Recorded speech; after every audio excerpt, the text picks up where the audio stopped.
I think the gut feeling is the decision between your head and your heart. And that usually is the best factor, in my opinion, of making decisions. And my gut feeling was uneasy by it. My head said the easiest thing to do is to stay where I am, right? I'm used to it, I'm comfortable with it. If anyone tells you what to do or like where you need to be, bullshit. You know you best, Austin. I know me best. Why are we doubting how we feel?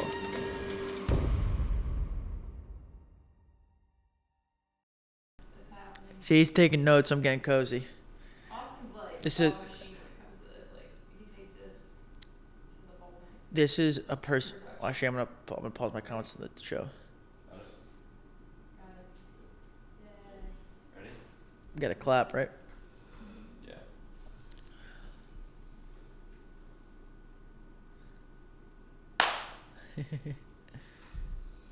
Michael Zacco. How you doing? I'm glad you started the podcast like that. I'm incredibly comfortable right now, and I want to say thank you, Abby and Austin, for allowing me to have a blanket, a sweatshirt, and a cup of tea in front of me right now. And I never drink tea. I just thought it was honestly great for the get-up.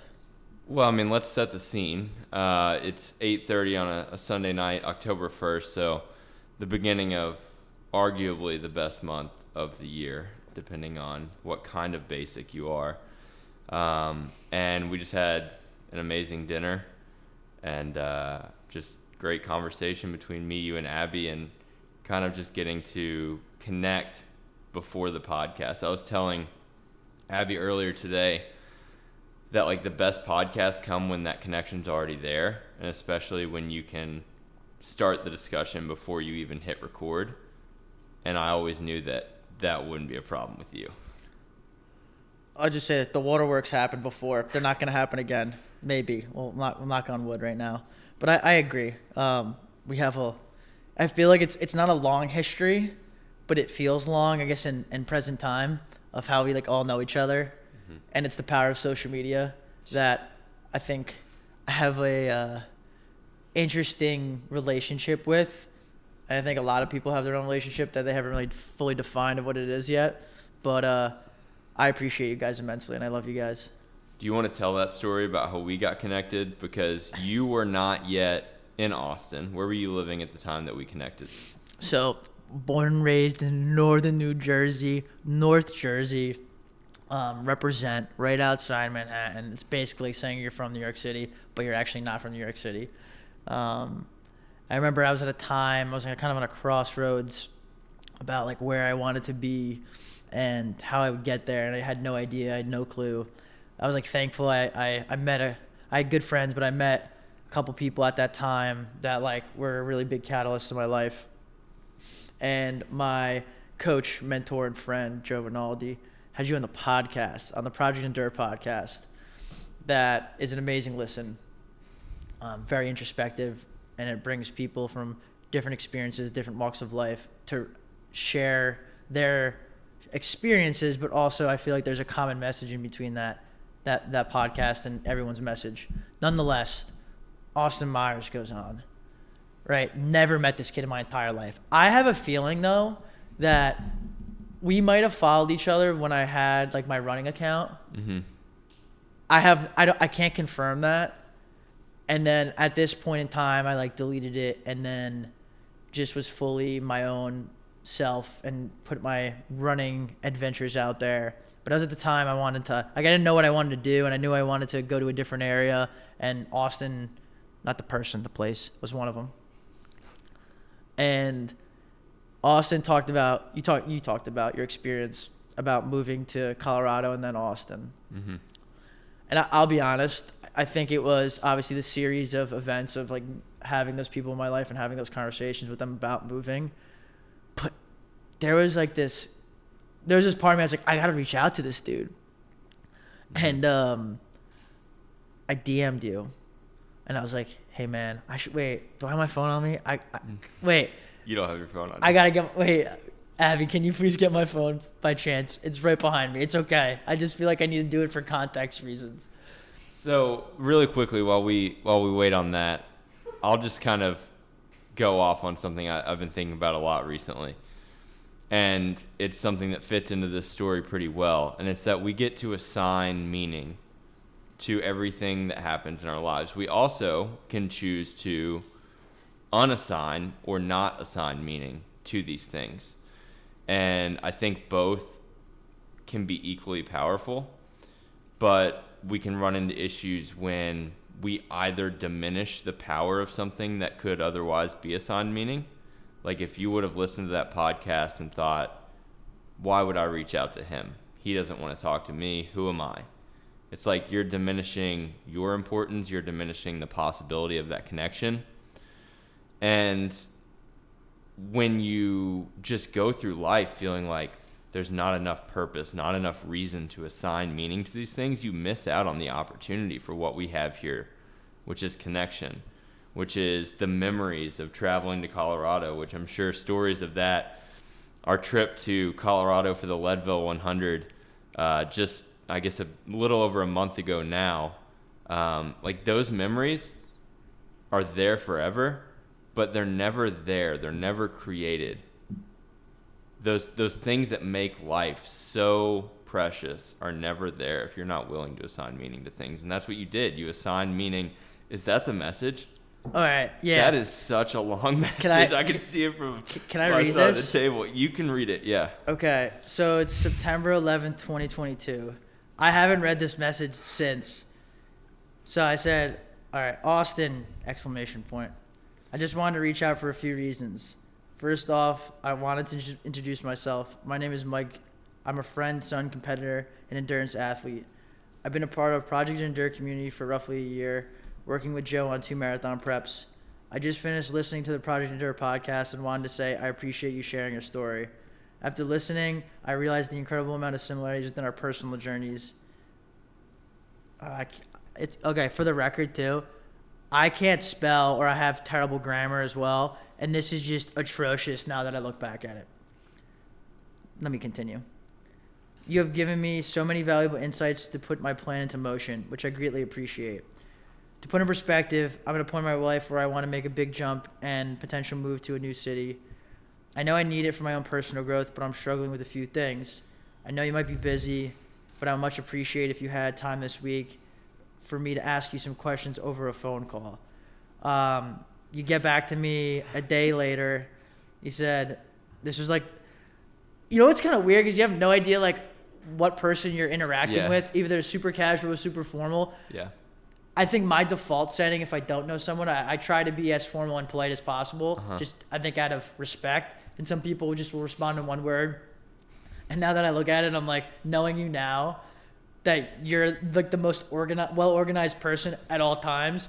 You said, Mike, comma, thank you so much for taking the time to reach out and introduce yourself. Let's set something up for Wednesday or Thursday. Strictly business call right here. That's the tone of it. And then me too. I'm like, Thursday work is better. Anyways, I'm not going to read the whole thing. Essentially, Austin ghosted me for a day. No, I didn't. Yes, he did. Ghost you. He ghosted me. He goes, how does Friday work? I took your poor grammar as an insult, is what happened. And I'm in a Wawa. So I remember this vividly. I'm on my way to Philadelphia, going from northern New Jersey to Philly, I think visiting friends. And we had a call, and I stop at Wawa, maybe the best gas station of all time. Top 3 easily. I will debate this to the grave. And I call you, and I get no answer. But like I was like, oh, maybe the kid's busy. It's okay. I like wasn't mad at the moment, but I was just like, I gotta talk to him. Then you apologize. I'm not gonna put the kid on blast. He's one of my really good friends now. We talk. And we talked for, I think, roughly about an hour. And I remember where I was, too. I remember I listened to your podcast on the way up from my mom's place in Toms River, New Jersey. And then I was going down there when we were finishing up our call. And I don't know if there's any meaning or significance to that, but I just remember we were talking about. And I was just picking your brain about every little situation, like transition to a new city, how you felt, what you did, why you did it. I was just asking like the who, what, where, whens, and whys to everything. Mm-hmm. I remember that conversation very well. And you know, when you have these memories, you remember not necessarily the words that were said, but you remember how you felt. It's the same way as of like, it's not, you know, what you're going to do or what you're going to even do for somebody. It's how you're going to make somebody feel. And that's kind of the way that we have memories as well. And I remember that call with you, and you had a lot of questions. And a lot of those questions, I didn't feel like I had a good answer for. I was in a stage of just recently having gone through a massive transition, moving from Kentucky to Texas, beginning a new job. And when you look back and it's like, you know, hindsight's 2020, but I was scared. I was in a position of fear, and although there was a lot to celebrate at that time of my life, and there could have been a lot of pride, it was a lot of insecurity as well. So to be in that position where you go from like, I have no idea what I'm doing with my life, to now I'm being asked how I got here, as if I've made it somewhere that is, you know, to be strived for. And, you know, over the past 8 months, having gone through a lot of struggle and a lot of pain and a lot of doubt, the interesting thing is when I talk about it with people, I often get a very similar response, which is, you have a really good mindset around this. You have a great perspective. And it's like, just because I can be articulate about the pain that I'm going through, and just because in reflecting on it and putting perspective around it, I can sound clear-headed, doesn't mean that when I'm alone and when I'm really going through the processing of the things that are happening and the emotions that I'm feeling, it doesn't make it any easier. That pain is always there. It's there for everyone, no matter the level of success they may seem to have, no matter the way that they talk about it or the way that they portray themselves when they're in public. We can all put on, you know, the face that we need to in public to look like we're okay. And I was okay. And we are all okay in every stage of life, even if we're experiencing that pain. This is something you've talked about a lot, which is like, feel the emotions. And I respect you so much for that, is that I feel like you wear your heart on your sleeve. Would you agree with that? Yeah, 100%. Yeah. I Right love there. that. Right here, right there. It's right wait. there on. You see it right there? You see this right here? Right? Oh, there's one right here too. I love it. What I would be interested about, why do you feel like that is? Why do you feel like you're so cool with like wearing your heart on your sleeve? Because a lot of people want to hide it, want to hide the emotions, want to hide the energy or lack thereof. Like, where did that come from for you? Before I answer that, I want to go back to what you said about yourself. You are easily top 3 most cool, calm, and collective people, and I think that is like what an actual leader needs to be given a time of crisis. But I also feel for you, and I know that you deal with your own struggles and emotions in your own way, and I think that's super healthy. And I think like I deal with it with feeling outwardly.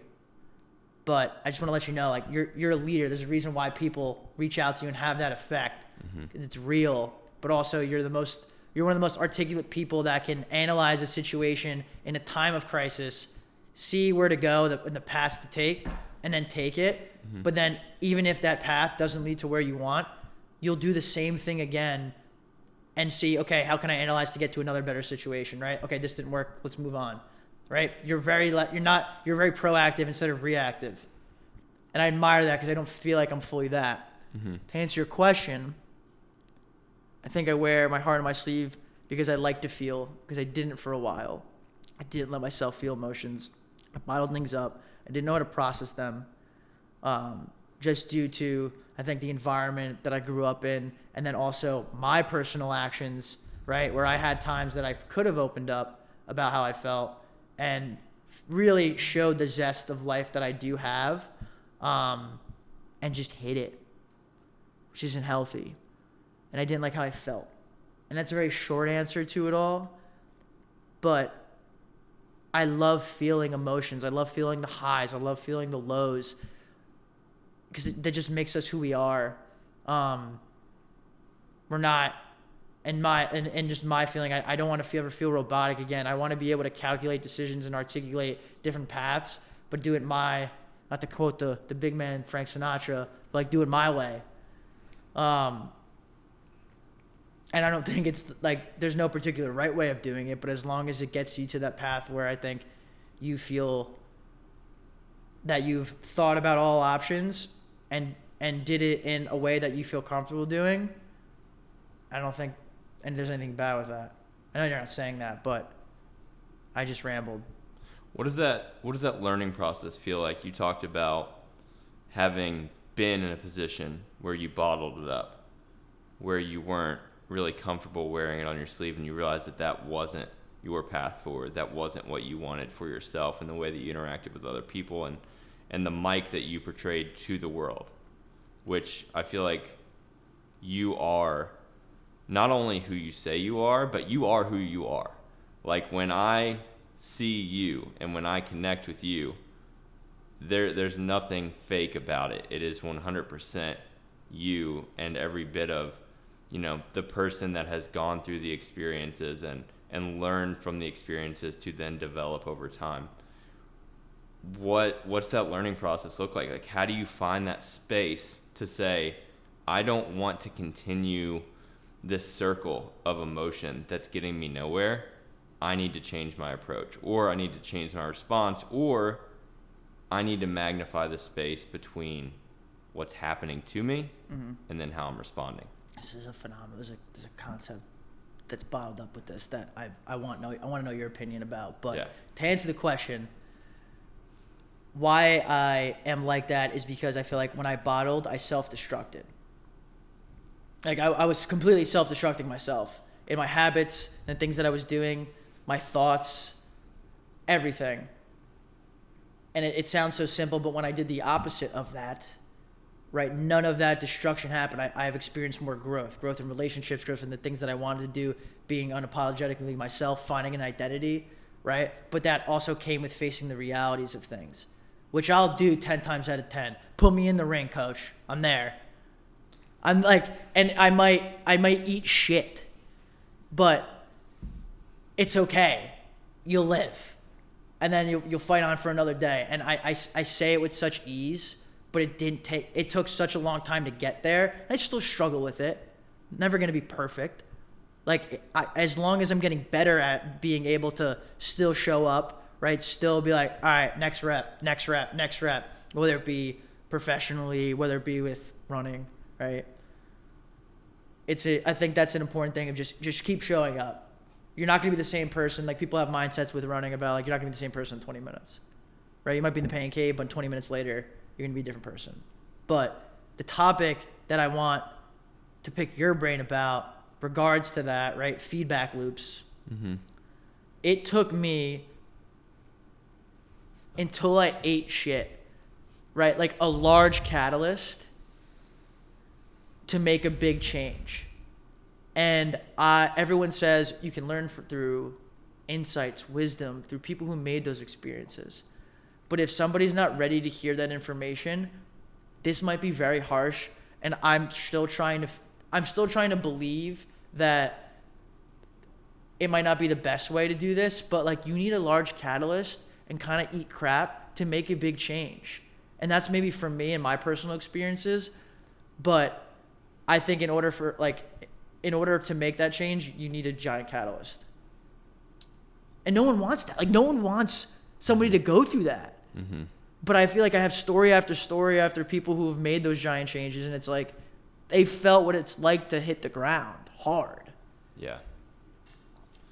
As someone who loves fitness, running primarily, loves setting goals that I know are going to be really hard to work towards, I find myself believing that is the struggle of my life, that I get to choose the hardships of my life, and that because I'm choosing them, they're in a controlled environment and I can handle them.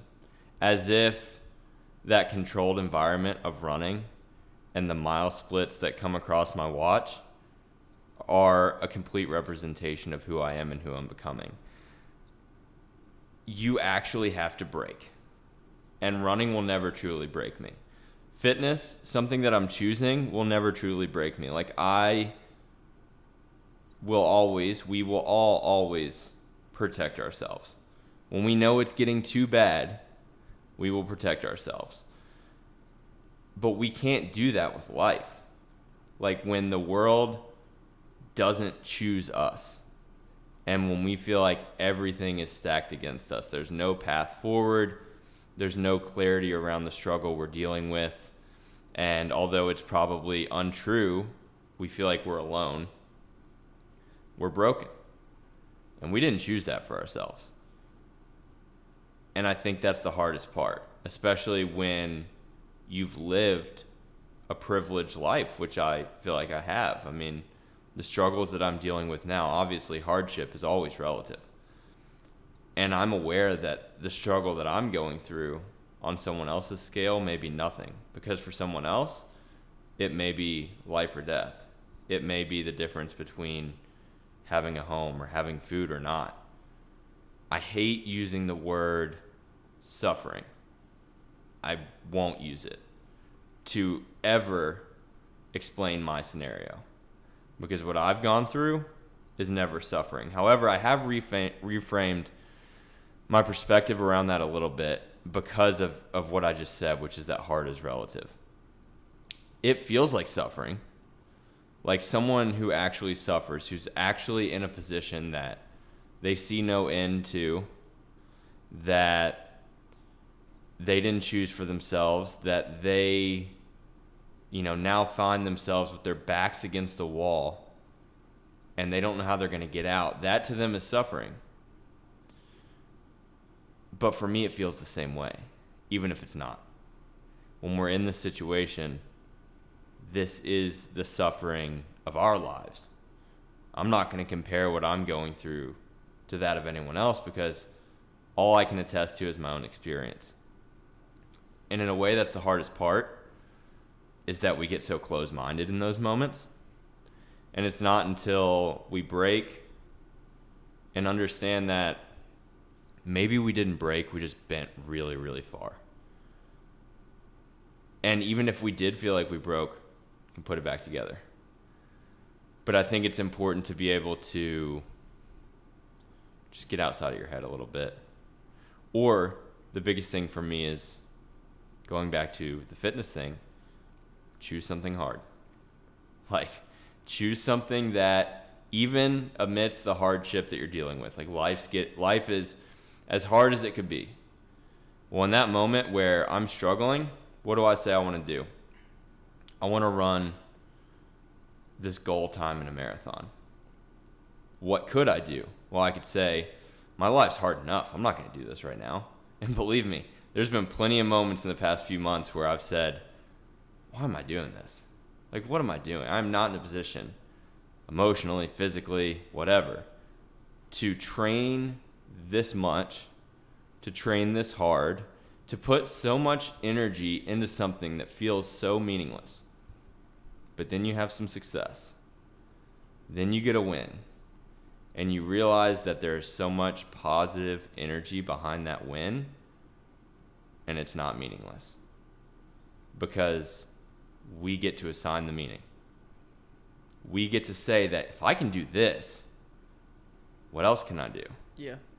If I can perform with my back against the wall, what else can I do? When else can I perform with my back against the wall?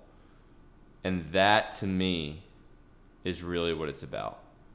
Like, you're going to feel purposeless. You're going to feel broken. So choose something that's going to build you back up. And I think that running is a powerful outlet for that. I think that pursuing any goal that's truly going to test you, to expose your insecurities, the thing that none of us want to face, the insecurities, the ways that we feel like we don't measure up to the rest of the world. We need to open our arms to that, because through that pain, you actually find purpose. You actually find the way forward. I think like fitness is an outlet that you can control a sort of quote unquote hard, but you're really training for life and the things that you mentioned before that you can't control, right? The situations that are way above you, and you have to formulate the purpose to why those happen. And I think for most of my life now, I can assign purpose to most things. And I think I'm at a crossroads still right now on a few things in life that like I just can't assign a purpose to of why they happened. Mm-hmm. And I also think that's okay. But then it contradicts everything that I fully believe in, that I think you can control a lot more things than you can. I think your environment, right? Again, the people that are in that environment can dictate certain outcomes or certain situations that can make things tougher for you. Like that is a big factor that you always have to acknowledge. But sometimes, like, I think that the purpose is not finding a purpose to a certain situation and moving forward. And I only have maybe like 3 of those moments in my life, or 3 like stages where like I'm just not going to assign a purpose to it, right? And I'm going to turn the next page, and that's maybe its purpose, or it's not that deep, bro. I don't know. Like, you know what I mean? Like I still don't know, and I'm trying to figure that out. But I think life is relative. Hard is relative, and the situations that you go through in life that you can't control are the hardest things. And if you can get through a controlled type of hard, like running, like any sort of fitness outlet, and it's just the best analogy in my opinion, then you're able to get through those times. Like right now I feel like I'm going through a challenging season. I think something that I can't fully control, that I'm trying to, when it regards to life, not fitness. And there are a lot more moments that I can't see what the end looks like for it, but I know I'm going to get to a certain area with it, but I'm going to keep showing up. But with fitness, you can control a lot of the variables. You know that a lot of it's formulaic. If you've seen people do it. And I think it goes back to the reason why I reached out to you, where it's like, I reached out to you for a big life change and gaining insight because like I saw you do it, and I don't think there are a lot of people that have done what you've done or take that chance, take that risk. And now that I think about it, it's interesting how they all correlate. I love the concept of discovering your values by looking at the things that you admire in other people. And I think that's kind of what you're talking about in reaching out to me. I know that is something that I've done in building friendships and really considering who I want to invest my time and energy and emotion into. Is like I see something in that person that I admire, but here's the other part that's really powerful that it has to be a conscious choice. You have to believe that you are worthy and able to also be able to embody that value. And I think that it is a choice, and there are 2 paths forward. You can either look at something and say, I'll never be what that person is, and I've certainly done that. But you also have to more consciously look at something and say, if they can do it, why can't I?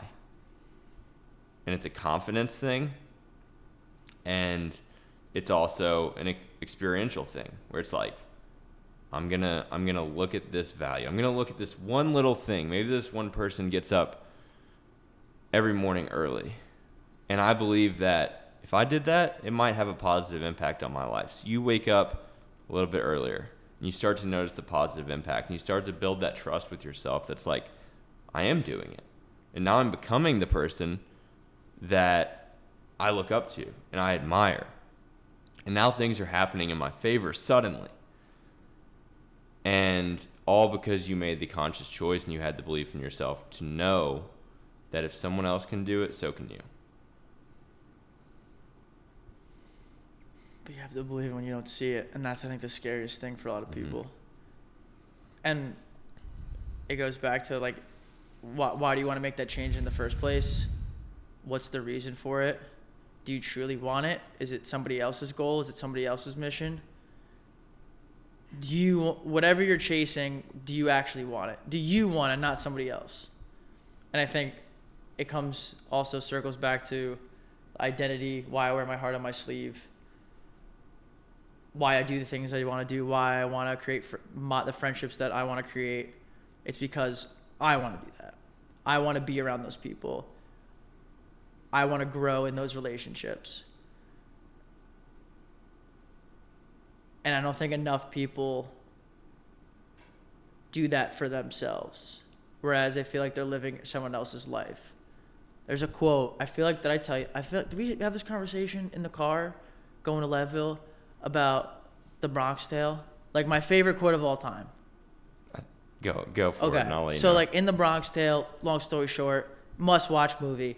It's about this gangster, this kid, and then his father. Yep. The gangster gives basically advice and teaches the kid the street smarts of everything, and then he gets also, right, the education in school when it comes to, obviously, like the fundamentals. But this gangster basically takes his kid under his wing, and there's one moment in the movie where the kid C loves the Yankees, and the gangster goes to the guy and goes to C, and he's like, why do you care about the Yankees so much? He's like, oh, I love Mickey Mantle, yada, yada, yada.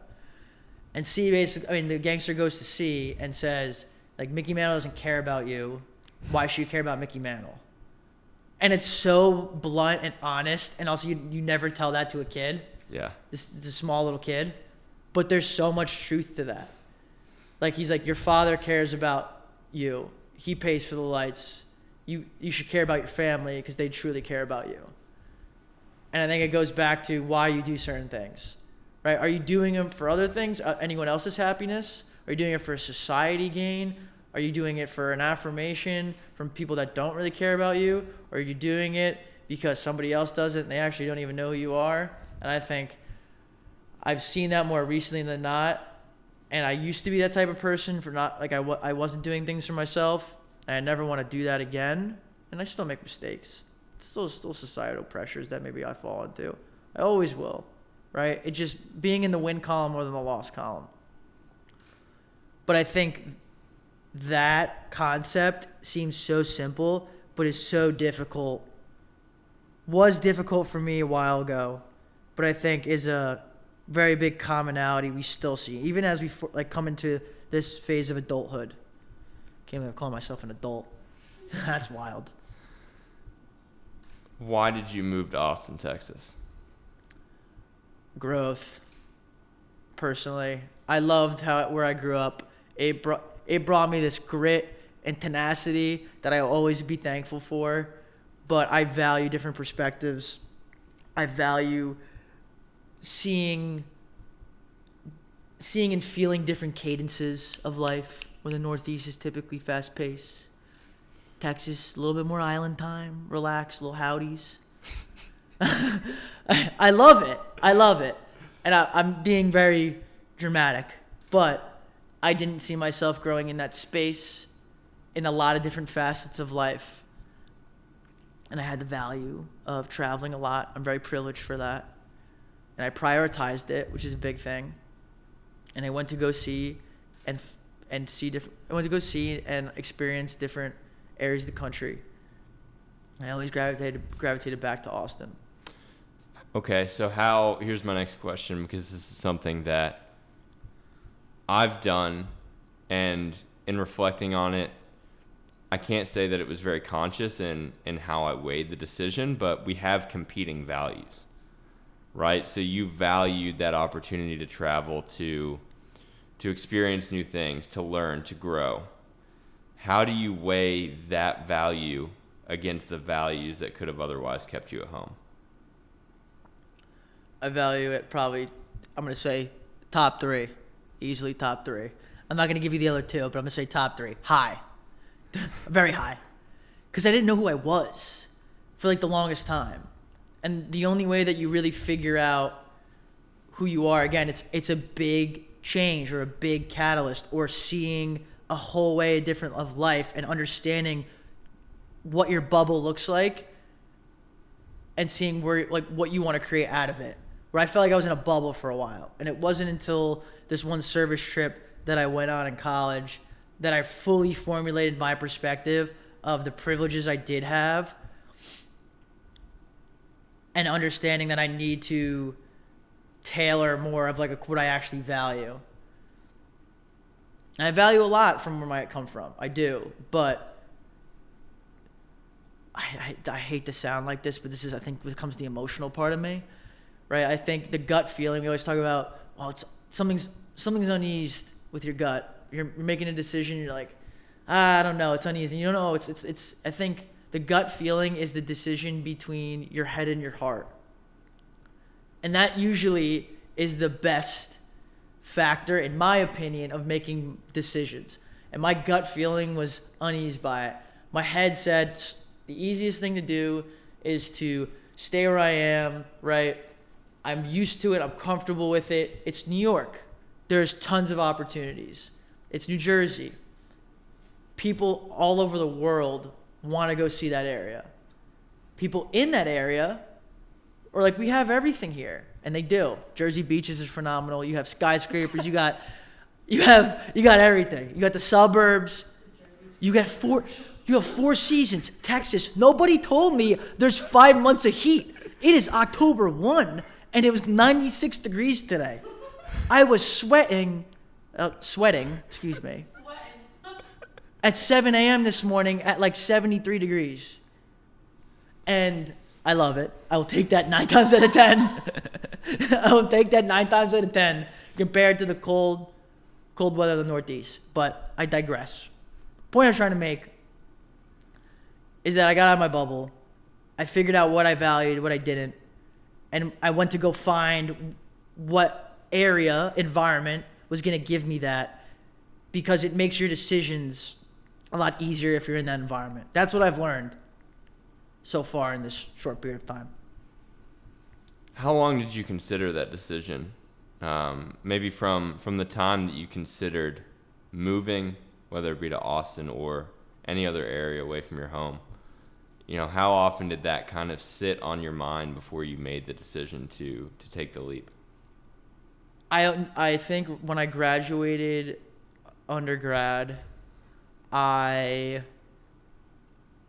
knew I wanted to go somewhere else and live eventually. I didn't know the timeline, but I also had my hand forced financially, that I wanted to make sure that I can give myself that option when the moment presented itself. I didn't even know when the moment came. And this is what we talk about with life.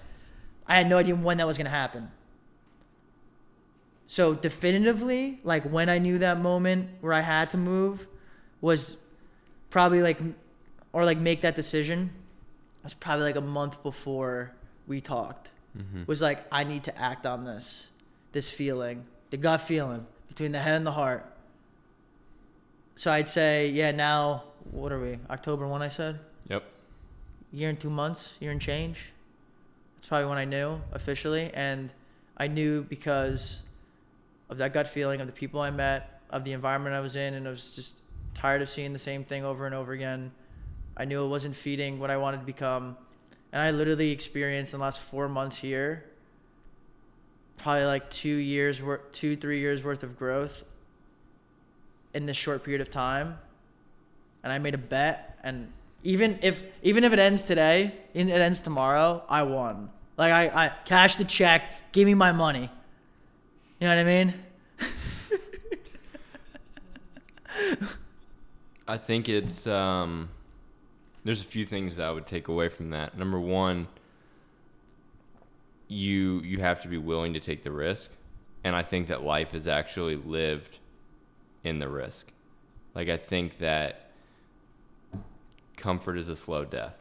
I heard that the other day. I've heard it quite a bit in the past year. It's like you were feeling uneasy because you were too comfortable for too long. And you took that intuition, and I always believe in intuition, and I believe that more people should truly believe in that intuition and put their action behind it. But you took that And by buying into it, you saw the reality that you were creating. So you believed if you were going to grow, if you were going to live the life that you wanted for yourself, if you were going to evolve into the Mike that you wanted to grow into, you had to leave. You were never going to see it any other way. If anyone tells you what to do or like where you need to be, unless they really, really know you, they spend so much time with you, best friends. I got brutally honest friends. It's very, very small group of people. Very, very small. They tell you what to do. Bullshit. You know you best, Austin. Yeah. I know me best. Why are we doubting how we feel? Mm-hmm. Comfort. It's okay. I'll be okay here. I got a couple things. Yeah, maybe I'm a little upset about one situation. We'll figure it out later. What does that mean? It means you have no plan, or at least the urgency to act upon it to get to that position. I think luck to me is those moments where like I can't assign purpose, but also like the standard definition of like optimistic people, which I like for us to all consider ourselves optimistic people, is that you set yourself up for a certain situation to happen and you prepared this version of yourself, and that this outcome happened when you least expected it. You're going to manifest it, right? Like, to manifest something is to not only see a possibility, but to buy into that possibility and then to put action behind it and to continue to believe through all of the resistance that you are met with. And there will be a lot, and it will be an extended period of time before you can see the results of your belief, before you can truly manifest the reality in a complete picture. But if you don't, number one, allow yourself to see a greater possibility for yourself. Number two, allow yourself to buy in and believe that you are worthy of putting action behind it and potentially realizing that. And then number three, act on it every single day, even if it's one small action, even if it's more often than not. Maybe you miss a day, but get back at it tomorrow. Like, cast the vote in the favor of the thing that you believe in. Bet on yourself. If you can do that, you're stacking wins. You're building confidence. And that confidence will be tested. I have had that confidence tested in the past year. I thought I had built it up. I thought I had created this opportunity for myself, and that I was living the life I was meant to live. And then you buy into that reality so much that when it's taken away, you're destroyed. Because you're like, no, this is the thing I was buying into. But what if that thing was just the means for something else to then begin prospering, begin growing? And that's why relationships are I think one of the most important things anyone could have. I want to bookmark that for a second.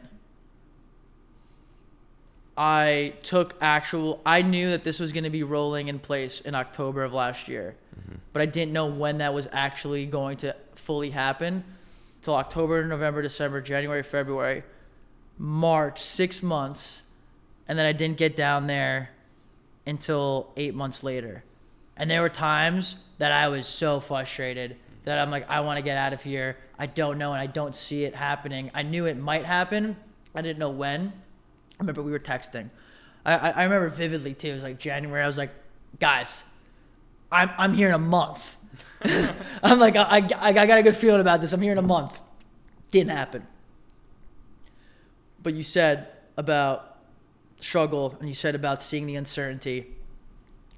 The biggest thing that I've learned so far since moving to Austin and experiencing life is I used to do a lot of things by myself. If I'm going to make the running analogy, for 3 years of actually taking it seriously, I did Like 99% of my runs, I would say even more, like probably 99.9% of my runs all by myself. Long runs, easy runs, etc.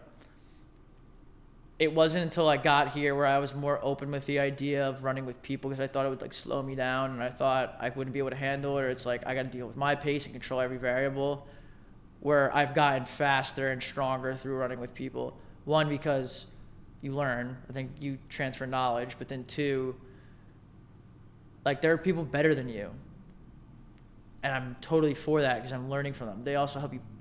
If it's a healthy relationship, they'll push you to be a better person. It's not out of envy. It's out of growing together. And I think I attribute my growth to the healthy relationships that I have here. And I have plenty back home. I'm never going to take that away. I love my buddies back home. But I think the relationships that I've made here have created this baseline of like whatever risk I take, oh my gosh, I'm going to bounce back 10 times better. And that allows you to be comfortable taking risk and allows you to bounce back faster because you have those healthy relationships and those shared experiences with those people. And they just fill, for a metaphor, they fill the cup. So whatever I do, I can't lose. Whatever you do, I have the confidence that whatever you do, you're not going to lose because you're supported by so many great people. And that is a commodity, which is sad to say. That is so sad to say. But with social, with, I think, the age that we live in now, not to sound like I'm this elder of sorts, like great friendships, great relationships are so rare. But they're the most important thing, more than anything that you do, to have. I freaking just bawled, you guys telling me about your move. Blindsided. Selfishly. Because I love you guys. Yeah. But I never would have felt that way like 3 years ago, 4 years ago, 5 years ago. I'm so thankful for you guys. Yeah. Yeah, we as we've already said, we had a dinner before we got everything set up to do the podcast, and we just let you know in person because it was an opportunity to tell you in person that we'd be moving from Texas here in the next month. I did not expect you to cry. I did, however, expect that when you began crying, Abby would then begin crying. And I was definitely not shocked that I did not cry. But I will say, in a way, it's such a beautiful thing to have a relationship with somebody like that it's like, you know, we continued saying it's just something you say when someone's emotional. It's like, it's going to be all right. You kept saying, I know it's going to be all right. And we know it's going to be all right. But it's an emotional reaction to know that you built this relationship with somebody, and that relationship is so special that you don't want it tested by distance. You don't want the possibility that could, you know, in the least diminish over time.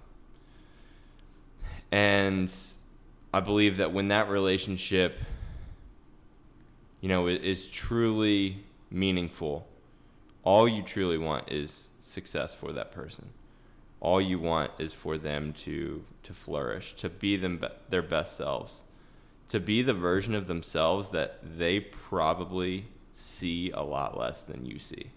Because we see the best in our friends, in our significant other, in our family members. We see the best, but when it's us thinking about ourselves, all we can think is the worst. And I think that's why connections and friendships are so meaningful, is because not only can we look at somebody and say, man, I really admire these qualities in that person and like how special they are because of the way they live their lives, but we can also say that, you know, that person and that relationship will strengthen you, and that through that we're both better. Like, we're both winning. But we dig ourselves the hole. Like everything that we talked about until you brought it up was us, an individual facing the challenges of life. Well, if we look at it that way, we're probably going to constantly be fighting these battles alone. And it's going to be a war that'll never end, because the war isn't with what's going on outside of you. It's what's going on within. Exchange relationships are so empty, and there's too many of them. And yes, it can add value in the short term, and yes, you like the commodity of having really genuine relationships. Like, I think the special thing about it is because there's so few. And I think maybe I could speak for you. I think I feel so wealthy because I feel an abundance of people here that I have genuine friendships with.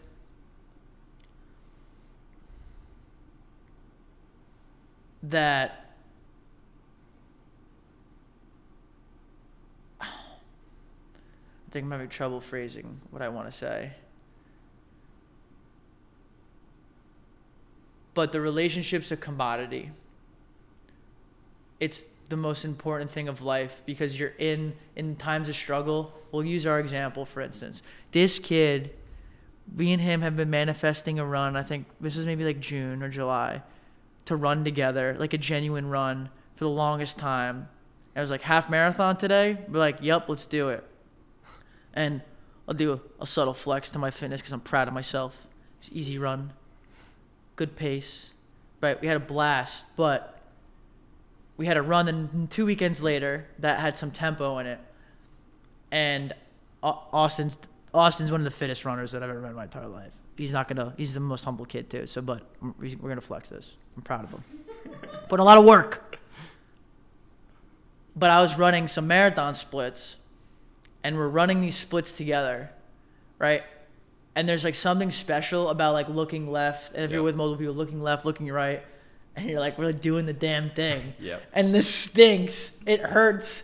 But like, there's something special about that shared struggle, right? But also that shared struggle with people you actually want to be around and like grow with, friendship-wise, personal relationship-wise, whatever. Where it's like we're in the mud together, but like I would never want to be with anyone else at this current moment. And I remember the second to last interval. Yeah, because you did more miles than me that day. The second to last interval, I was like, let's rip it. I went out way too hot, but I was feeling it. And then right after, just that energy, the endorphins, all the chemicals you get from it were just like a phenomenal feeling. But it was a metaphor with what really great relationships are. It's that you want to go to battle. Battle is probably a bad term. The struggles that you go through, those people you wouldn't want to go through any other struggles with anyone else, right? And you're happy to do that because you care about that relationship, that topic, that hobby, because you love it. I think that's my definition of love too, that I've come into terms at this phase of life. What would be the definition? I think the definition of love to me is growing in a situation with something that you constantly want to show up for, even during the hard struggles at surface level. You can care about something, right? But if you're not in love with the struggle, or you're not willing to show up for it and understand and make that contract, that handshake, I don't think you fully love it. And I think I've figured through running what love is about. Even the hard days, I love showing up for it because I wouldn't want to show up for anything else. And I correlated that with personal relationships. I'm hoping to correlate that through friendships and then also personal relationships. I think that's what that is. And I think I'm right along the lines of it. I'll be honest. I think I'm right because it's led me to you guys. It's led me to some really cool successes. But this is what this version of Mike thinks what love is right now. And I could be completely wrong. But I know the difference between love and infatuation. And I think that's something big that everyone should separate. Yeah. The energy component of these relationships are truly special. Like, you kept mentioning we were in that shared struggle together. but the energy is there even when it's not necessarily a shared struggle, but more so just a shared space. Like you go back to that trip to Colorado, we took a 15-hour road trip that began 9 a.m. on a Thursday morning. We had to be in Leadville by the next morning, so we were going straight through to Leadville, and we arrived at 3 a.m. in Colorado. So we're in a car, me, you, Abby, Lauren, for like 15 hours together.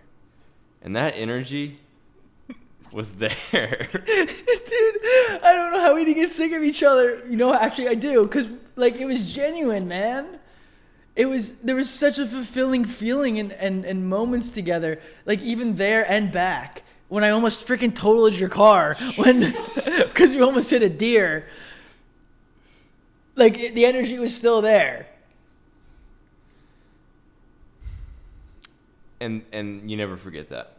Like you never, like I've had many special runs by myself. I've had many special experiences where I've been alone and I've been able to truly internalize the experience that I was going through and assign so much value to it.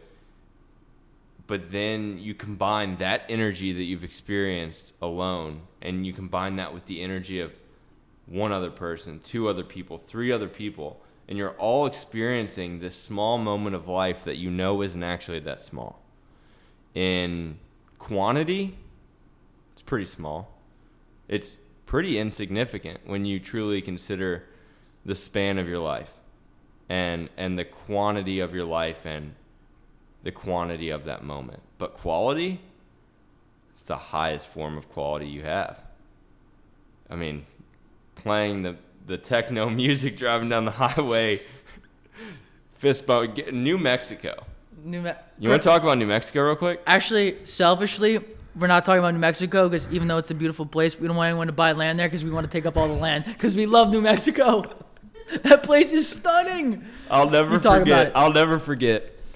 So we're at a gas station on our 9th hour in Texas because we're driving west through Texas. And to go anywhere through Texas to get to another state, I mean, even the shortest possible route is probably 6 hours where we're at in Texas, maybe 5, right? We're in central Texas. It's a big state. So we're driving through Texas. I do think it took about 8.5 hours to get out into New Mexico. We were in New Mexico for a short amount of time before we were in Colorado. But I remember telling Lauren at a gas station in West Texas. I know the town, but I'm not going to say it. I think she was shocked we were still in Texas. I think she thought we were in New Mexico. And I was like, yeah, you wouldn't really know because it's not like, we just assume that something exciting is going to happen when we get in New Mexico, but nothing really changes. Just because there's a state line doesn't mean that it suddenly looks different. Boy, was I wrong. We crossed that state line, dude, and everything changed. And I don't think it was just our perspective.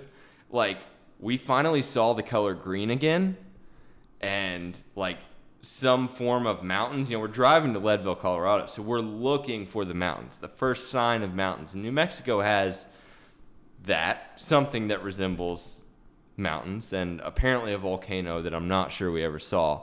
So I think it's I pause. I'll bookmark that. It was beautiful. I mean, Colorado's beautiful, don't get me wrong, but New Mexico, shocking. I mean, some of the pictures that we got in New Mexico, and just the smallest moment too, the decision to say, let's slow down this trip that's already extremely long, a 15-hour car trip, where we know at best we're getting to Colorado at like midnight, and we have to be up at 5, 6 a.m. the next morning. And to say, who's in a rush? Let's slow it down. Let's live this moment together. So we pull over. We try to spot the volcano that you're looking for on your map. We take pictures. And we live this moment that only the 4 people in that car can ever truly appreciate as much as we will. Like, how special that was and the connection that was there, that was a moment where it's like, it's not as special if you don't have the people around you that we had.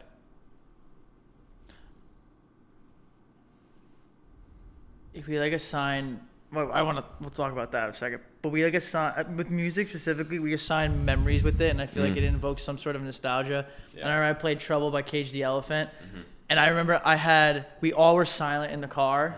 Mm-hmm. For the first time, 10 hours into the trip, like, you know, you go in with like an itinerary in your mind of how you're going to break up the time on a road trip.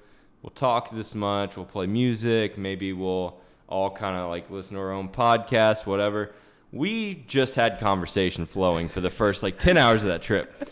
And when we discovered how beautiful New Mexico was, we said, let's all play a song that we believe embodies this moment. And Mike went first, and everyone else's song was irrelevant after that because you nailed it. You nailed it. No, everyone's song is definitely relevant. But your song is one we will forever take away from that moment. It's the one I'll take away from that moment. I'm only going to speak for me. The only reason why it was so impactful because of the moment, because of the people, was that I assigned previously a certain situation in my life to that song, a really, really bad time. But for some reason, I felt when you said, you're like, what is this environment right now like bring out of you? And for some reason, it was that song, and I knew it immediately. And you guys just heard about it, which is wild. I was at a vulnerable time in my life with that song, and I played it, and now that song has switched meanings completely, which is wild. Why do you think that? Because I find myself connecting the most with the music that I listen to when I'm struggling the most. And it shifts from I'm listening to the song because I'm struggling and I connect with it to, well, now that I'm through that moment, it empowers me. What do you think that is? This comes back to like assigning purpose to things. I have no freaking clue. That was solely off feeling. If I could probably depict and reflect on like what the true meaning of it is, and it'd probably be something along the lines of feel like, just with that song, feeling hopeless. I was injured at the time, and something about the peaceful contrast. And the music video, for instance, too, feels like I'm like, maybe it's in New Mexico. It's kind of similar. Maybe in Texas. I have no idea. Arizona. Check out the new music video. Maybe there's some sort of connection there. But it was just all feeling, and I don't know the purpose of it. But now I have assigned purpose to it. It's that trip. It's that moment. That feeling of bliss. Of just taking it all in. It's amazing when you build things up in your head for so long. And I think we do this with a lot. Like, the grass is always greener. We're going through a really challenging moment, and we see this thing on the horizon, and we believe that even if for a moment things will get better when we get to that point. And more often than not, we're wrong. That trip to Leadville was that moment for me where I saw it. I knew we were going there for a few months. At the same time that I was going through a lot of struggle, and I was just trying to get to that third week in August when we could travel to Leadville. And I believe that even if only for a moment, that experience would enrich my life in such a way that I would see that everything's okay. Not only is everything going to be okay, but everything's okay right now in this struggle, and I'm not alone. And that I have people in my corner who care about me. And that trip, those moments that we're talking about, it lived up to everything that I had built it up to be previously, before we went on the trip. And I think there's power in that. Like, I think that it can become an issue if we're constantly looking for the next thing, the thing that we believe is going to make our lives better. But hope is a powerful thing. To have hope in a time where it's a lot easier to be hopeless. To know that there is good on the other side of pain. There's something to that. And we always have the ability to tap into that no matter the struggle that we're experiencing. Just gotta believe it. And I think it talks about the only reason how someone can believe it. I don't think they're like born with this optimistic mindset. It's they're stacking wins in some sort of way. I think it could be so small. It could be when you're a kid, like being good at school and grades, and like having that belief, and like everyone needs to build. You need to build confidence, and you got to find that outlet where the cross between like what you love to do and like what gets you up in the morning to do it. And it's finding the intersection. How do you feel like people discover a purpose when they feel purposeless?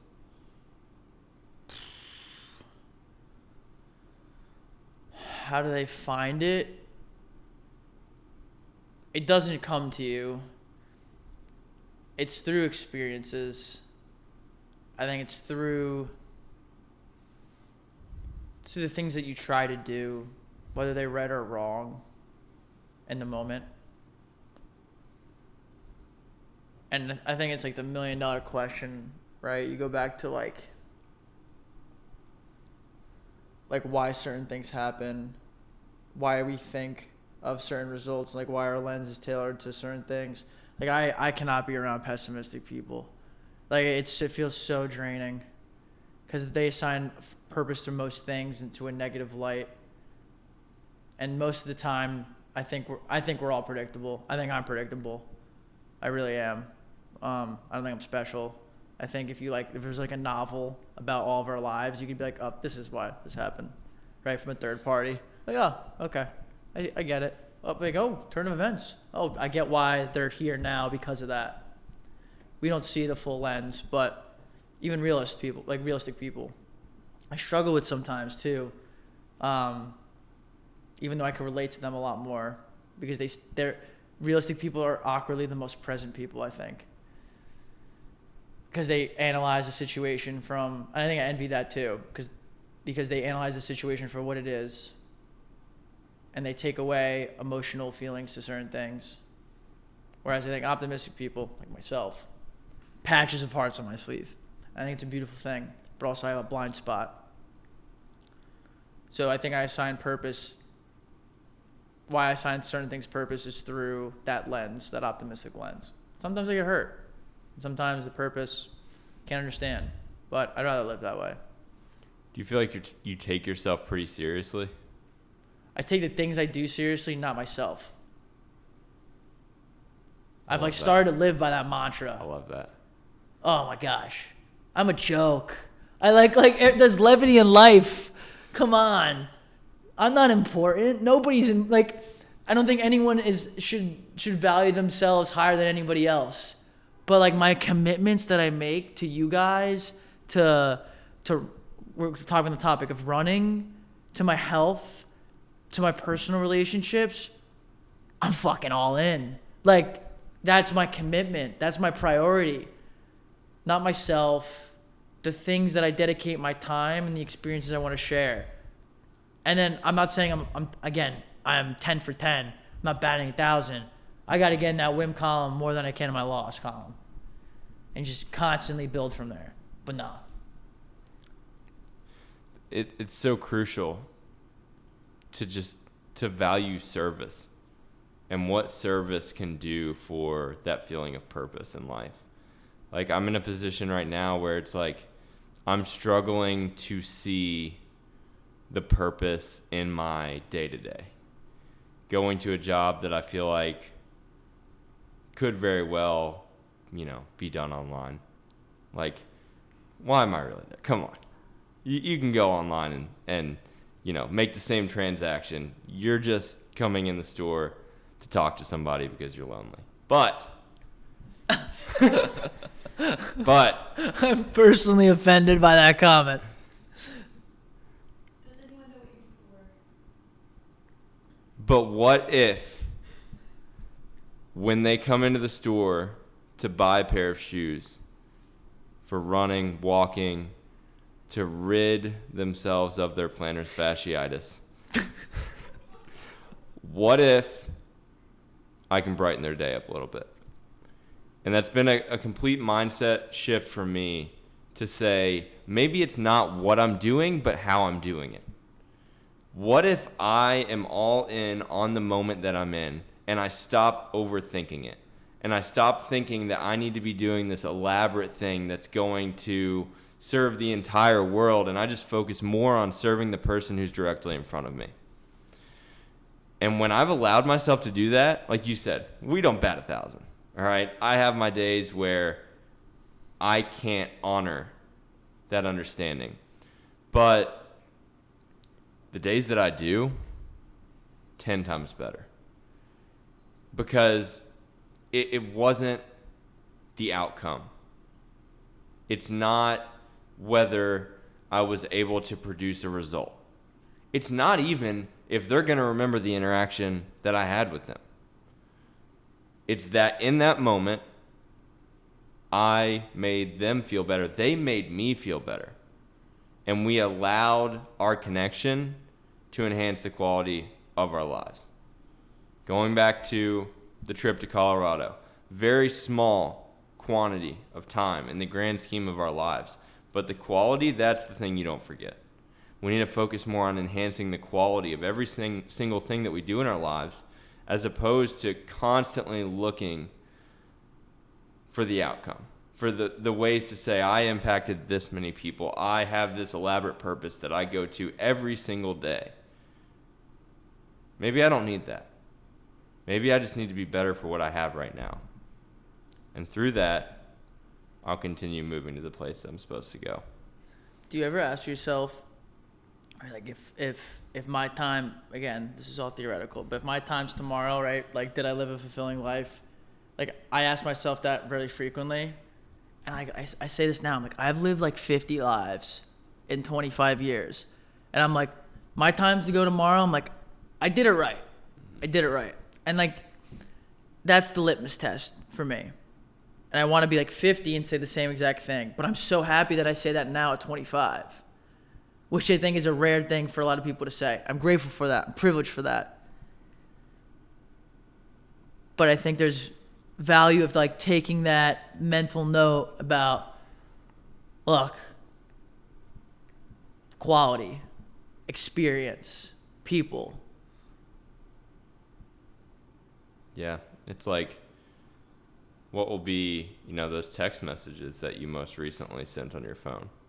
What are those connections that you had with each individual person? That's what matters. Because they're not going to look at what you did. They're going to remember how you made them feel. And I think the hard part is when we don't feel good. It's like you were talking about pessimistic people. In some capacity, correct me if I'm wrong with you, because you would say you're definitely an optimist. I'm an unhinged optimist. That, do you still have times, though, where things aren't going well and you find yourself unconsciously, like, bringing down the energy of those around you?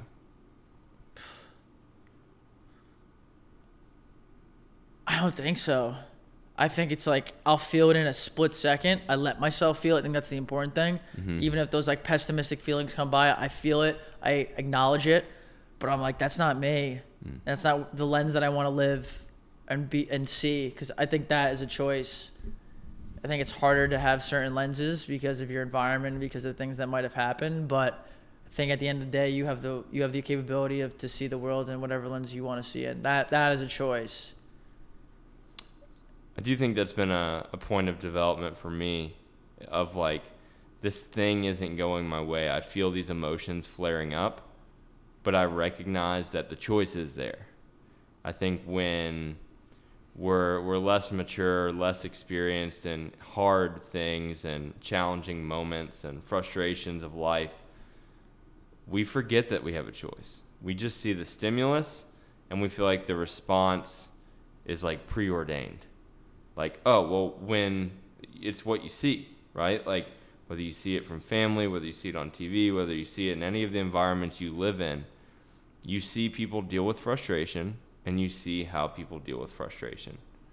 You see people in moments of sadness, and you know, create this understanding around how you're supposed to act in that moment. But we then come to find out that we actually have the ability to create space just enough.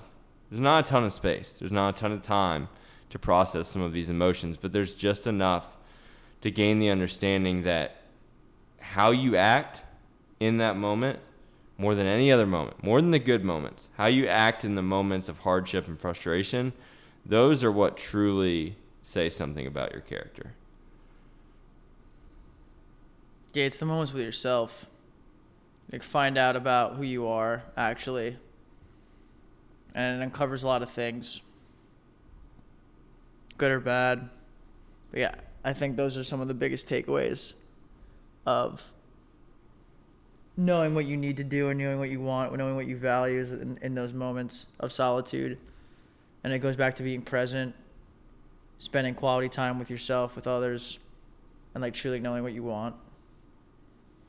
And like that always changes, but you need to take the time to do so. How do you weigh the difference between knowing what you want and the understanding that accompanies that, to know that because you want it, you don't have it yet?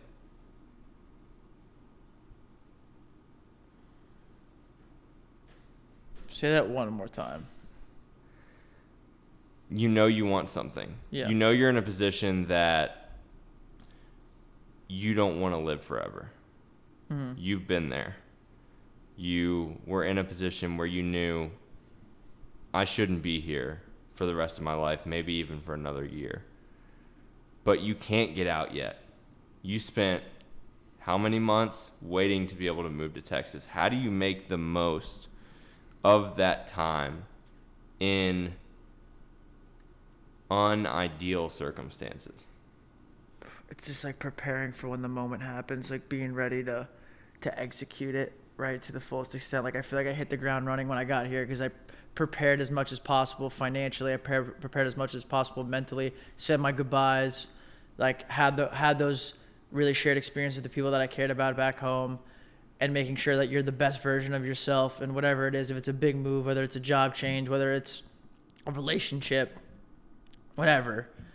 I think it's doubling down on the other aspects of it. So when that time comes, you're ready and you're fully prepared to go all in. Like, I've had a lot of people ask me, they're like, you just jumped right into it, and like felt like it was very fluid.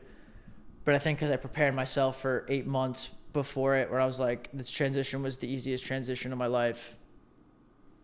And everyone's like, just wait for it. You're going to have like a moment of like breakdown. Sure, I've had a couple low moments, but I prepared for it. And there's something else in my life now that I'm doing the same exact thing for and trying to show up to be the best version of myself. So when that moment does come, I'll be ready for it. It's like there is no overnight success. It's just that you only see the success and you don't see all of the work and the thought and the pain that went into that success happening. Yeah. No one sees it. That's why you have to be comfortable with being with yourself. And if you're not, luck. It's rough ride. I've seen it firsthand. And then you find yourself in Texas, which you are now, and you've kind of detailed all. Howdy. You've kind of detailed, all of the positives of being here and how you hit the ground running. I mean, your first week in Texas, man. How many miles I hit too? Yeah. I was like PRing my weekly miles. Yeah, why not? Let's do it. But there's still areas of struggle in our lives all the time. And I think that people I believe it's just like this we're fighting for survival, right? Like we are just built to look for survival, whatever's going to promote that we continue forward. And that search pushes us to then recognize everything that could be of a threat to our survival, or really, the more modern term for survival is just happiness or sense of security. But it's like, we don't actually, you were mentioning comfort. It's like, I was too comfortable. And you recognize that as a problem. Well, that's a hard thing to do, because for a lot of people, comfort is the thing they're constantly searching for. And the desire for comfort is actually why they are so, quick to recognize anything that presents a threat to that comfort. So for you to say, like, you've made that jump. You're in Texas. You've been here for months. Howdy. But there's still problems, right? There's still things that you recognize as, a threat, imperfect. We're constantly investing in some area of our lives. And that area that we're investing in, the way that we work towards trying to improve that circumstance, we feel resistance being pushed at us. And I think, we just want perfect. We want that moment where we don't feel resistance. But it'll never be there. We're not wired to find that state of bliss. Chasing a ghost. It's not there. The problems and the struggles that I feel like you face in those environments that you're actually happy in are a lot easier. There's still problems, but they're 10 times easier to deal with. 10 times. Because you're surrounded by people that really care and value the same things as you, that see the problem as well. It's like, yeah, you can handle it. You'd be like, what? Well, one, it's great to have that around you, but two, they act like it's no big deal because they believe in you. And it just makes your ability to tackle the problem a lot easier. Yeah, we're always going to blow our own problems out of proportion. Yeah. And I think that's why it's so important to have a mentor, a really good friend, someone to just talk to. Like, there's nothing wrong with just letting it out. Because in a way, it's like, what's the power of journaling? The power of journaling is that you see the feelings and, the words that are in your head that you're not actually processing. And what I've found when I journal is that I have to, with my hands, write the thoughts that are in my head.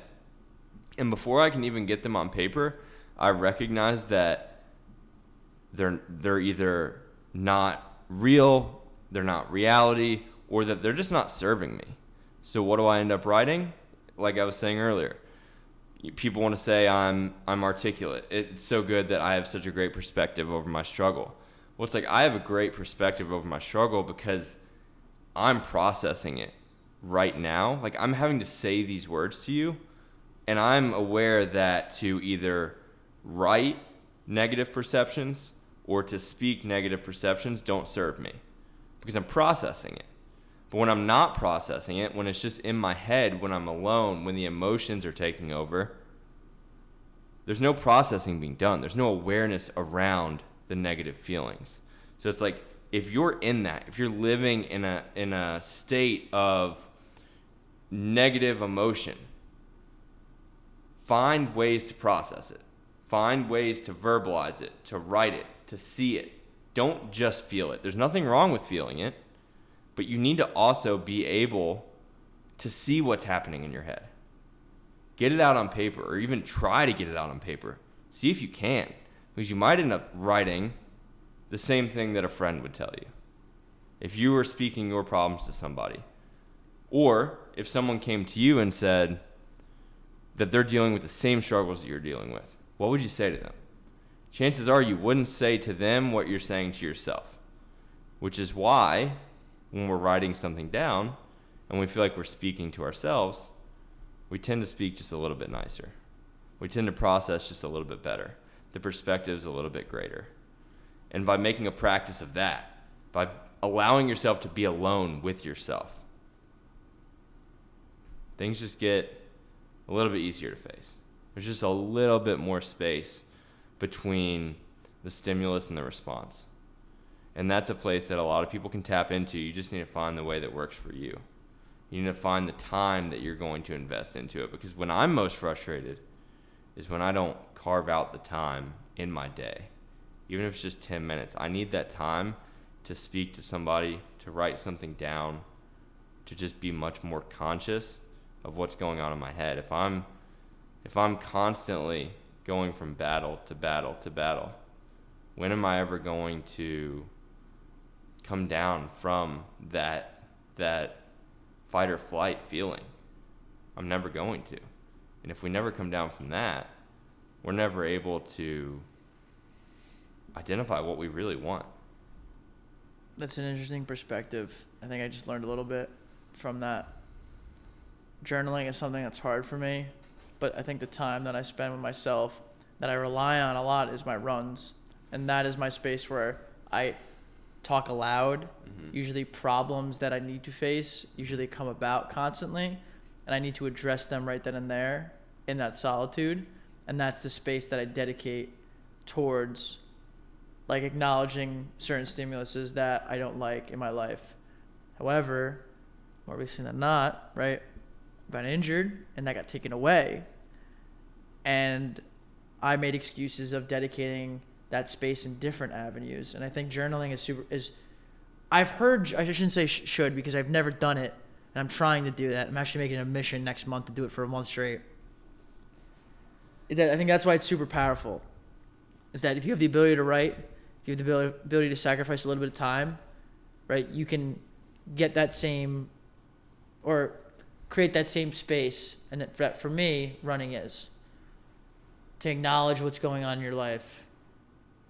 And I like what you said, being more nice to yourself. Mm-hmm. It's the hardest person to be nice to. Because you can always find blame with yourself. You see every imperfection you have. Because you're with yourself 100% of the time. I mean, just imagine, like, if you were with any other person 100% of the time, would you have issues with them? Absolutely. Yeah. But is it more productive to have that conversation with them or to bottle it up?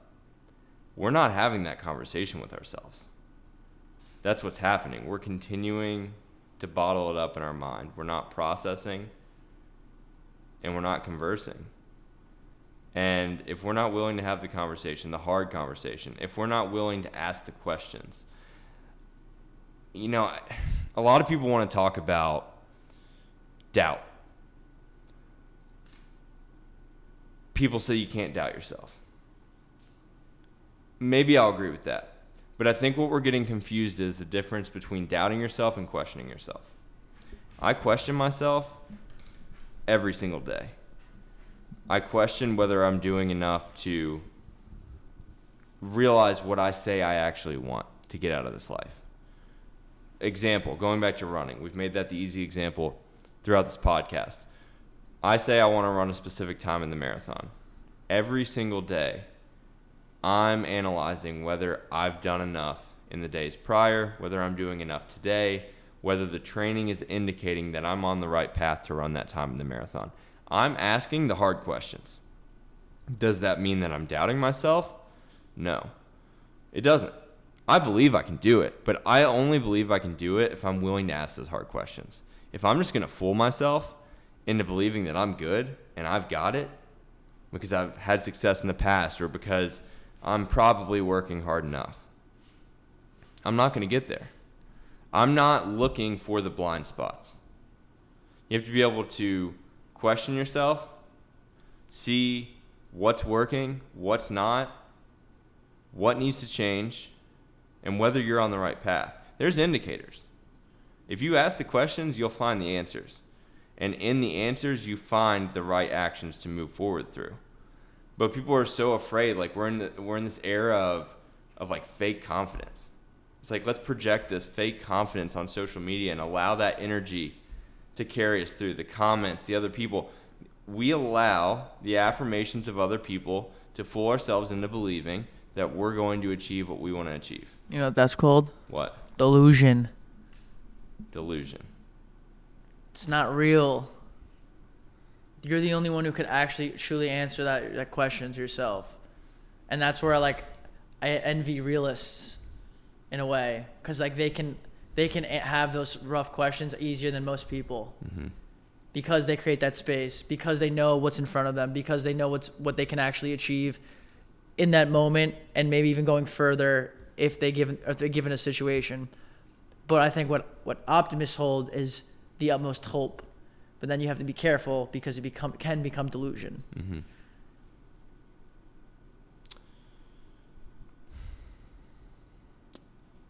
Social media is a whole different topic we could talk about too, especially on like false perceptions, the reality of certain situations. We touched upon like the work that you do by yourself that no one really sees, and then if you try to show it, you're like, are you showing the full scope?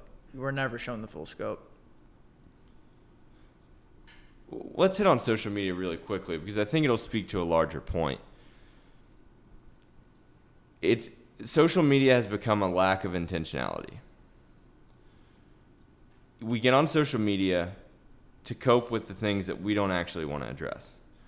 So we replace time spent processing, journaling, connecting with other people.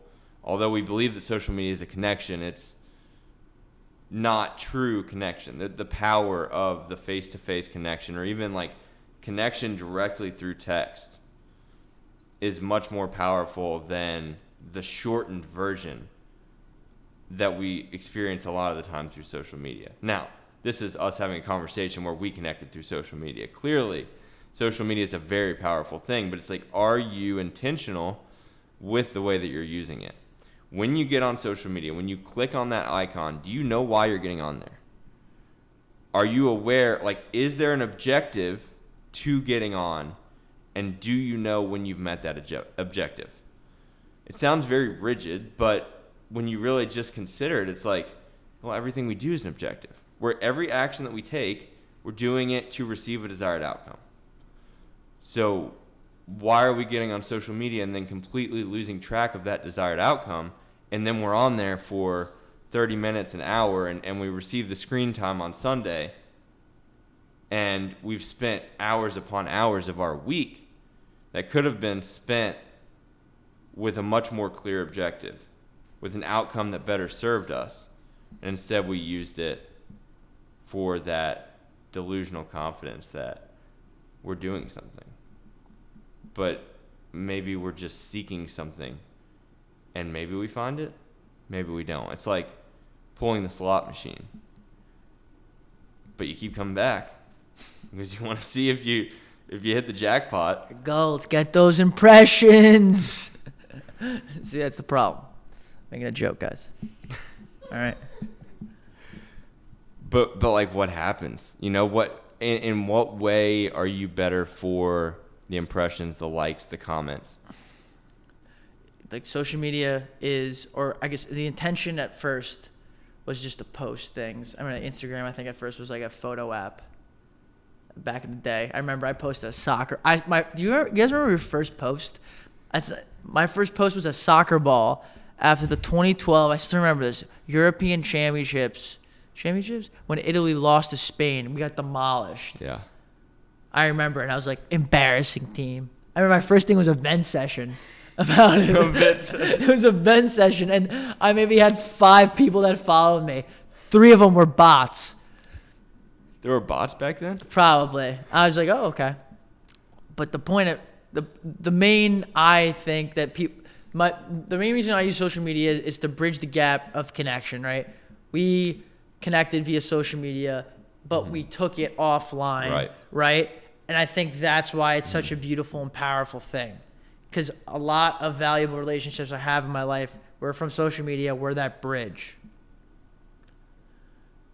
However, there is a lot of surface level connection that comes with it, and really the false perception of what a friend is, what a genuine relationship is, gets skewed because of, one, the overstimulation of what the app in my opinion, can do.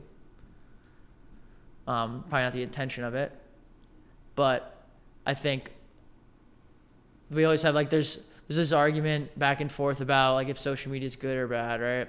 And I think there's more positives than negatives. I really do. I think I'm so grateful for this relationship that us three have, and I would never have it because of social media. Now, could you make the debate or the other side of the point that I could made these relationships without it? Well, I do have some examples of that, right? But you're really limited. You're limited to that range. Social media is always going to be here, right? But I think we all have to take a note, reflect on, like, what it's for, what you use it for. And for me, it's that bridging connection. But making sure, and I'm at fault with this, I think, at this current chapter. That's why I want to go off of it for a month and create time for that, specifically journaling, pen to paper, which I struggle with, to see what I come up with and what I learn for myself. It's using it. It's a tool at the end of the day, and you have to define what that tool is going to be used for. And if you can't have an answer for it, then that's a big problem. Mm-hmm. I love the idea that you said, take it off of social media. Like, what we should truly be searching for is beyond social media. Social media is just a really valuable tool that we can use to further our connections, further, for a lot of people, business ventures. Like, there's a lot to gain from social media, but if you believe that the persona that you're putting through on social media is you, it better be you. Because people put on social media what they want to be, and then when they're not on the app, they're not that person anymore. So you better be sure that the person that's being displayed through that account is an accurate depiction of who you are when you're by yourself or when you're in a challenging situation and you need to bring your best self forward. I think everyone's got a responsibility to do that, especially if you're just using it for you. Like, I hope everybody is the same person that you meet, that you connect with online, and is the same person in person. That's not the case for a lot of situations. I'm not going to dwell on it, but you just take a mental note of it. I think it's complicated. It's super complicated. Especially I feel people whose, like, businesses are solely online, and if people thrive in that environment, good. But, like, that's a lot. That's heavy. Yeah, I feel like with everything, you better have something outside of any individual thing in your life. Like, you better be able to look at every material possession, every relationship, and to say that if I don't have it, I'm okay. Doesn't mean you won't hurt. Doesn't mean you won't struggle. Doesn't mean you won't grieve. But at the end of the day, you are more than any single thing. And when we invest our identities fully into that single thing, and when we hedge our bets on that one thing and believe that if we don't have that, we don't know who we are, you're setting yourself up for the feeling that accompanies being at the mountaintop and then plummeting all the way back to base camp. I think that's why I had the waterworks when you guys told me you were leaving, is because when I was injured, my first ever injury with sport, I was, like, so upset by it, and it was my entire world, and I was emotional about it. And just recently coming back from injury, I think this is where I experienced growth. Was like, I was upset, I was mad, I was frustrated, but I wasn't upset to the extent of you guys saying you guys are gone, take it away. Like, that just tells me, as we're having this conversation and just kind of processing a little bit, Like, that's the most important. That's what matters most. Mm-hmm. That's why I think I've had that trigger. The last time that I think I've teared up, guys, was like back in April, maybe.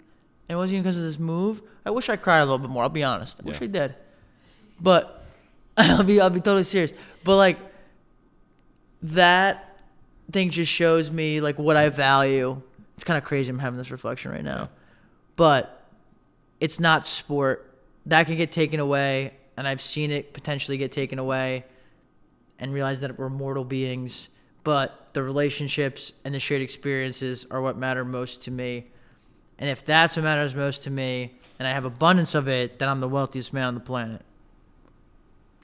It really changes the perception of emotions, right? Like we view particularly negative emotions as just that, negative, like bad. We don't want to feel these negative things, but what if instead of just the feeling, we view it as like insight into who we are? Like these emotions that we're experiencing, like crying, like pain, these are insights into what we value. These are insights into the things that we love, and love is a pretty special thing. And if we didn't have those negative, quote unquote, negative emotions, would we really be so clear on what we love? So the human condition's phenomenal. It's the good and the bad and the uglies. Give it a hug. Like, stay away from it, sure, but you're missing out on a lot. And we're becoming less and less in touch with our emotions, our feelings, because of how we interact as a society. I think that's why it's important. And this is like kind of like a full circle moment. But like I got 50 hearts on the sleeve. It's like, keep that going. Feels good. Comes with bad, but makes us human.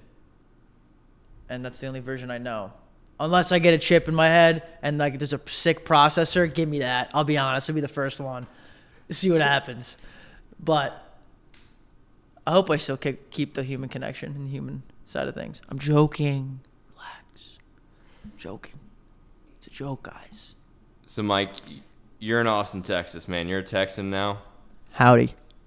I do want you to kind of plug, because I feel like, a good amount of the listeners of this podcast will potentially be in the Austin, Texas area.